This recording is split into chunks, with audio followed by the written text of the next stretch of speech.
Você conhece aquela música Eu não tenho carro, não tenho teto e se ficar comigo é porque gosta? É exatamente a minha vida como nômade digital.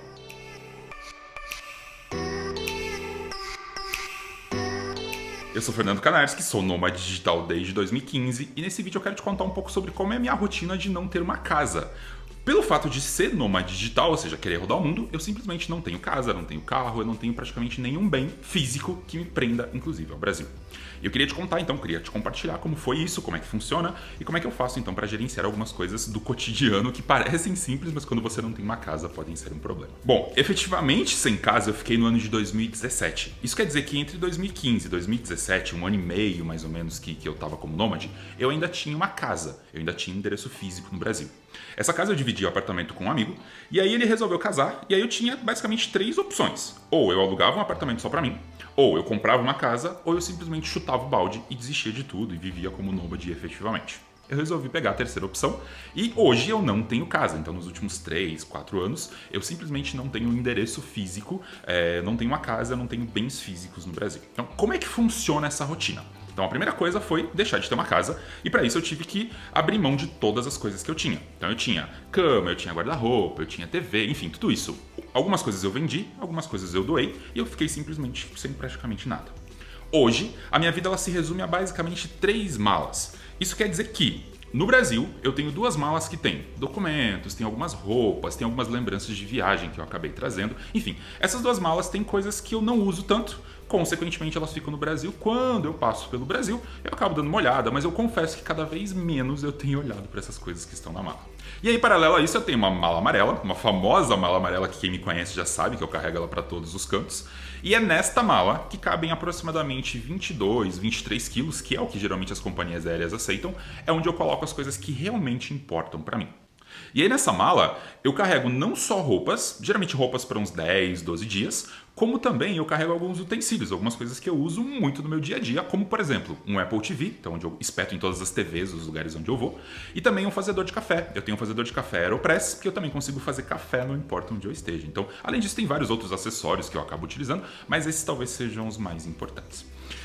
Isso é uma coisa importante que me faz muitas vezes, dependendo de onde eu estou, me sentir mais em casa. Porque pelo menos eu posso fazer um café, eu posso assistir ali os meus programas de TV, enfim, eu posso me sentir um pouco mais em casa e isso é muito importante. Mas eu preciso me limitar aos 23 quilos que essa mala tem, porque é inclusive o que as companhias aéreas aceitam. Então eu não posso nem passar disso. E inclusive uma coisa que eu faço muito, toda vez que eu compro uma roupa nova, por exemplo, toda vez que eu compro um calçado novo, eu tenho que doar o outro calçado ou outra roupa, porque eu realmente não tenho espaço e eu não tenho peso suficiente para viajar, então eu posso ter problemas, inclusive, com as companhias aéreas se eu tiver que fazer isso.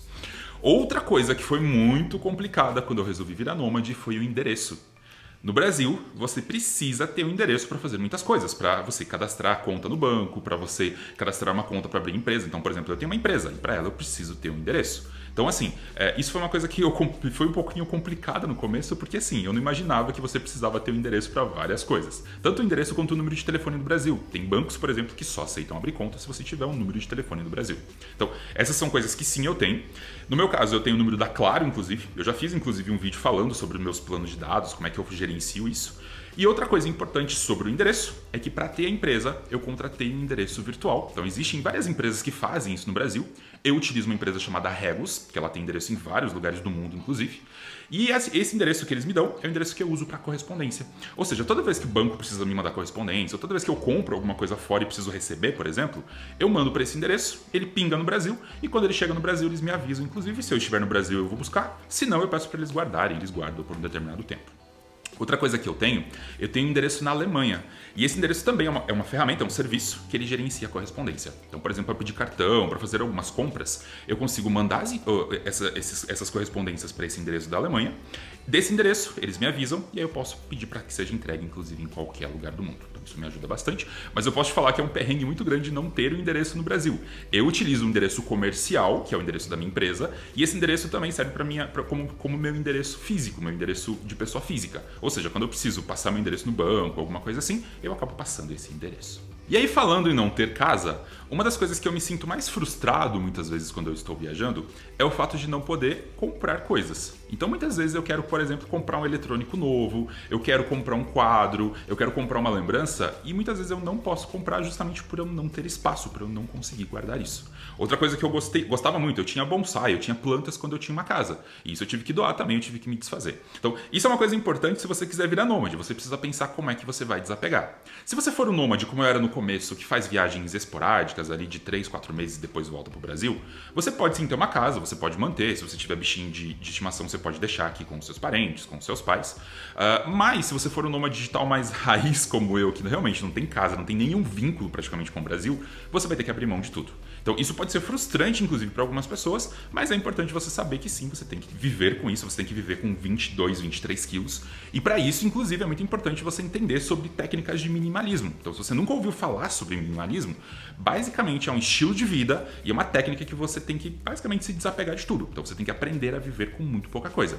É basicamente o que eu faço. E aí, o que eu faço para me sentir um pouco mais em casa, quando eu estou viajando, inclusive, é tentar pegar Airbnb. Então, Airbnb geralmente são apartamentos, eu pego apartamentos cheios, ou seja, um apartamento só para mim, e geralmente nesse apartamento eu tento ficar um determinado período de tempo, 2, 3, 4 meses, se for possível, e nesse apartamento geralmente eu tento me sentir em casa. Então eu tento pegar apartamentos mais bem equipados, tá? Que tem todos os equipamentos de cozinha, sala e tudo mais, para que justamente eu tente me sentir mais em casa. Então eu não consigo, por exemplo, ficar em hostel por muito tempo, ou ficar em hotel por muito tempo, justamente porque eu preciso da privacidade, eu preciso da facilidade de se ter uma casa, embora eu não tenha uma casa, eu preciso me sentir em casa justamente para não surtar. E é assim que eu tenho vivido, inclusive, esses últimos 3 ou 4 anos.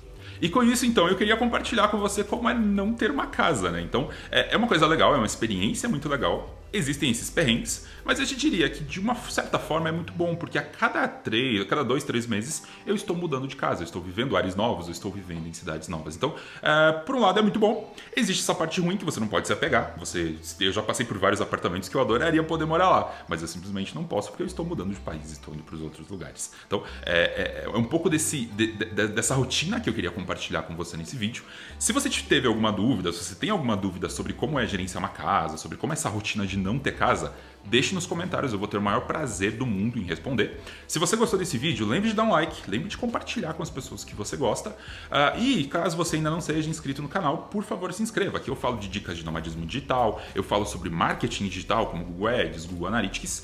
E se você tiver, enfim, qualquer ideia, qualquer sugestão de pauta, inclusive, fique à vontade para comentar também, que isso provavelmente vai virar pauta para um dos próximos vídeos. Bom, espero que você tenha gostado, eu te espero no meu próximo vídeo e até mais.